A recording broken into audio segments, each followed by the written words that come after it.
আচ্ছা, এখানে দেখো কি লেছে, কিভাবে 43 গুণ 3 এবং 67 গুণ 3-কে গুণ করা যায় তা চিন্তা করি। অর্থাৎ এই 43-কে 3 দ্বারা কীভাবে গুণ করা যায় এবং 67-কে 3 দ্বারা কীভাবে গুণ করা যায় তা চিন্তা করতে বলছে। দেখো 1 নাম্বার কি লেছে, 43 গুণ 3, অর্থাৎ এই 43-কে 3 দ্বারা গুণ করা হয়েছে। কীভাবে করছে দেখো, এই পাশে লেখা দিচ্ছে, গুণ করি 3 গুণ 3 সমান 9, অর্থাৎ 3 তিরিকে 9 এবং একক স্থানে 9 লিখি। অর্থাৎ এই যে একক স্থানে 3 আছে, 3 দিয়ে এই 3-কে গুণ করা হয়েছে, 3 তিরিকে 9, এখানে 9 লেখা হয়েছে। এরপর দেখো কি লিখছে এখানে, গুণ করি 4 গুণ 3 সমান 3 4 কত হয় 12 এবং দশম স্থানে 2 ও শতক স্থানে 1 লিখি। অর্থাৎ এই 3 দিয়ে প্রথমে একক স্থানে 3-কে গুণ করেছে, কত হয়েছে 3 তিরিকে 9, এরপরে 3 দিয়ে আবার দশম স্থানে 4-কে গুণ করা হয়েছে, 3 4 12 এবং কী করেছে দেখো, দশম স্থানে কত হচ্ছে 2 এবং শতক স্থানে 1 লেখা হয়েছে, অর্থাৎ 129 হয়েছে। এই পাশে দেখো কি লিখছে, 43 গুণ 3, এখানে এই 3 দিয়ে এক স্থানে 3-কে গুণ করা হয়েছে, কত 3 তিরিকে 9, দেখো 3 গুণ 3 সমান 9। তাহলে যদি আমরা 43 থেকে 3 বাদ দিই তাহলে কত থাকে 40 থাকে।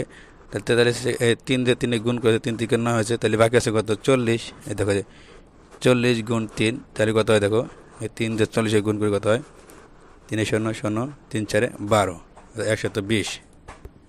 এখন যদি আমরা যোগ করি কত দেখো, এই 9 আর 0 যোগ করি কত 9, এই 2 2 হবে, এই 1 1ই হবে, কত 129।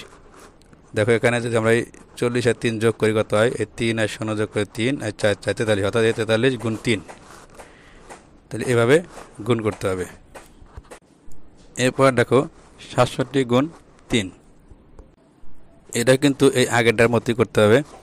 তাহলে এখানে দেখো এই 3 দিয়ে প্রথমে 7 গুণ করছে, দেখো এখানে লাগছে গুণ করি 7 গুণ 3 সমান কত 3 7 21 এবং একক স্থানে 1 লিখি ও দশ স্থানে 2 লিখি। দেখো এখানে একক স্থানে 1 বড় করে লিখছে এবং দশ স্থানে 2 ছোট করে লেখা হয়েছে। 3 দিয়ে প্রথমে একক স্থানে 7-কে গুণ করেছে, 3 7 21। এরপর দেখো কি লিখছে, গুণ করি 6 গুণ 3 সমান কত 3 6 18 এবং যোগ করি 2। দেখো এখানে যোগ করি কত 18 যোগ 2 সমান কত 20। অর্থাৎ এই যে 21-এর 1 লেখা আছে বড় করে, ছোট করে 2 লেখা আছে, 2 আমরা কী করছে এখানে যোগ করা হয়েছে। তাহলে এই 2 যোগ করে কত হচ্ছে 20। পরে দশ স্থানে 0 ও শতক স্থানে 2 লিখি। তাহলে এই দশ স্থানে কত 0 এবং শতক স্থানে 2 লিখতে বলছে, 100 অর্থাৎ 201। তাহলে এই 3 দিয়ে প্রথমে এক স্থানে 7-কে গুণ করা হয়েছে, তারপর 3 দিয়ে 6-কে গুণ করা হয়েছে। এর পাশে দেখো কী হয়েছে, 67 গুণ 3, এই দেখো এখানে 3 গুণ 7, 3 7 21 21 এখানে লেখা হয়েছে। আবার এই 3 গুণ 60, অর্থাৎ এই 67 থেকে যদি 7 বাদ দেয় তাহলে কত থাকে 60 থাকে। এই 60-কে আবার 3 দিয়ে গুণ করি কত দেখো, 3 0 0 3 18 আর যোগ করলে কত দেখো, এই 1 আর 0 যোগ করলে 1, এই 2 আর 8 10 10 0 হাতে কত 1 1 2 1 যোগ করি কত 2, তাহলে 20 201।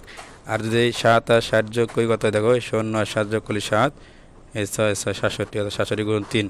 তাহলে এইভাবে 67 গুণ 3-কে গুণ করা যাবে।